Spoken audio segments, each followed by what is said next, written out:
Well, it's that time of year when we have to start thinking about making plans to leave.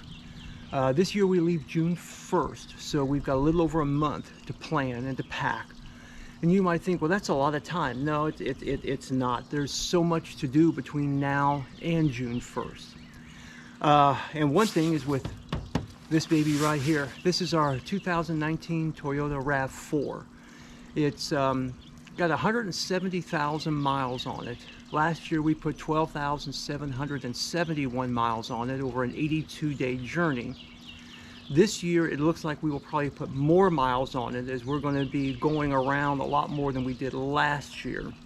One thing I learned last year was packing the car properly, because we want to make sure that the car stays level.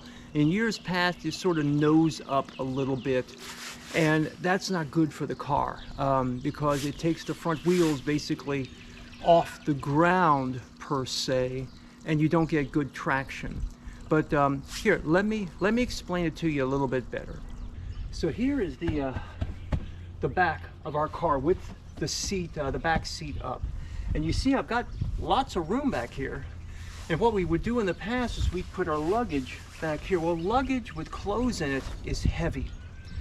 And last year we actually figured out if we let this back seat lay down flat, we have a whole lot more room, because we were piling stuff on the back seat.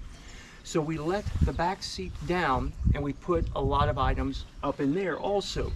One thing we learned though is if we put our luggage up toward the middle of the car and our food items back here, the car rides a lot more level, because the weight is in front of the rear wheels and behind the front wheels, and so it makes the car ride a lot more level, and it just seemed like it rode smoother. I don't know, I guess the weight was more evenly distributed. But that's something that we learned last year, because we don't want that front end up. That front end is up, it's not going to have good traction. We want that all to be nice and level. So so that's something we learned last year. Let me show you something else. So this is the cover for where my spare tire and everything is. So what we started doing last year, if you lift this up where the spare tire is, there is actually a lot of room under here. So we keep an extra first aid kit back here. We keep this for emergency. This is our sunscreen. I've got little first alert flares here and markers. Over here I've got some gloves in case I need to get into the engine or anything. There's actually a lot of room down here. And even over on this side, you probably can't see it, we have another first aid kit over there. So you can actually put a lot of stuff under here if you just lift that up and just set it under there. It's a lot of space that could be utilized. So this is a tire, believe it or not. And this is our front tire on our car. And if you notice, there's a gap here between the fender well and the top of the tire. That's something you want to watch, not just on the front tires, but on the back tires also when you load. Because if this gap starts shrinking on the back tires, you've got too much weight in the back, and you need to redistribute it a little bit better. Keep these gaps pretty even as you can, because that's going to be so important. If you're in rain and this tire doesn't have the proper weight on it to keep it on the ground, you're more likely to hydroplane. So make sure you keep that weight distributed on your car between the two tires. Now here's a question I've got to ask, and I'm sure many of you are going to ask this also. Can he get up from this position after having his knee replaced? Let's see. Oh yeah. So this is the back seat of our car, and as you can see, there's plenty of room back here. I mean, it's very comfortable. I've got plenty of leg room, except where Nancy sits, because she keeps that lean back so she can take little naps while we're driving. But as you can see, there's plenty of room. But we're also wasting a lot of room when we keep these seats up, because this space down here on the floor can also be utilized for storage. Plus, this back of the seat takes up room. So let me show you what it looks like with the back seat down. So here it is with the back seats down. And as you can see, all of this now opens up for us to use. This bar that is the shade, we can lower that also and take that out of there. So now we have all of this extra room up here also to use. The key thing is by us putting our heavier items here, it balances the car better, we get a smoother ride, and we get better traction on our front end.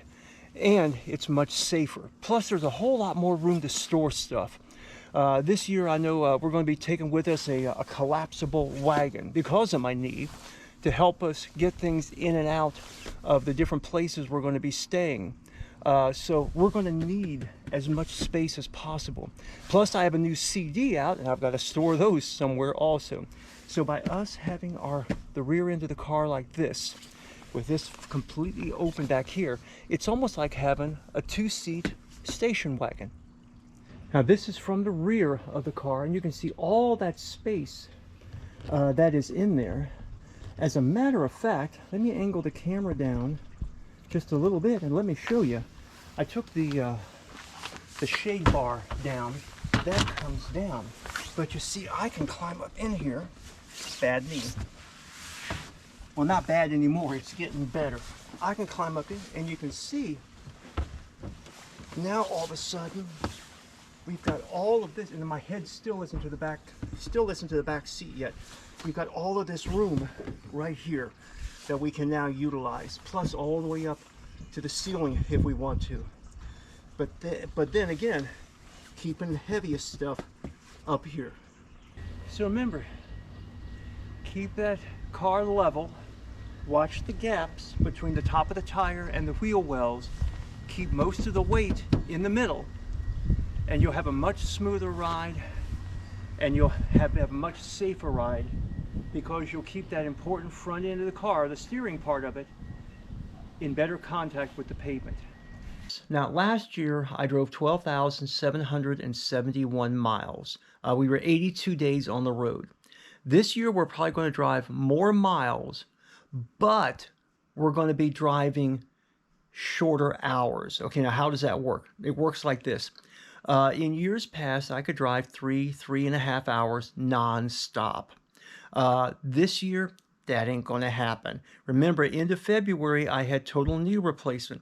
So when we leave June 1st, it's probably only going to be about 13 or 14 weeks after the surgery. So I'm going to have to make frequent stops to get out, to stretch my leg, to make sure that I'm not hurting, because it does hurt if I sit too long or stand too long. Plus, I'm only going to be able, probably in June, to hike 1.5 miles, maybe 2 miles, maybe a little bit more, but not much more than that. So we're going to have to modify our travels this year to take that into account. Realize that there are places where we're going to be going, where we're going to be staying, that's going to be closer to our destinations. Plus, they're going to be closer also to the churches and the places where we're going to be ministering, just because I've got to take care of that knee. So I hope this little video helps with your travels. I also have some from last year that are out there. I'll try to put some links to those. But if you catch the vision of what we are going to be doing out west, and there'll be a list of all the churches that we'll be ministering at, and you want to help, I will include that information, how to do that, down in the description. But thanks so much. Keep us in your prayers, and here's where we're going to be this summer.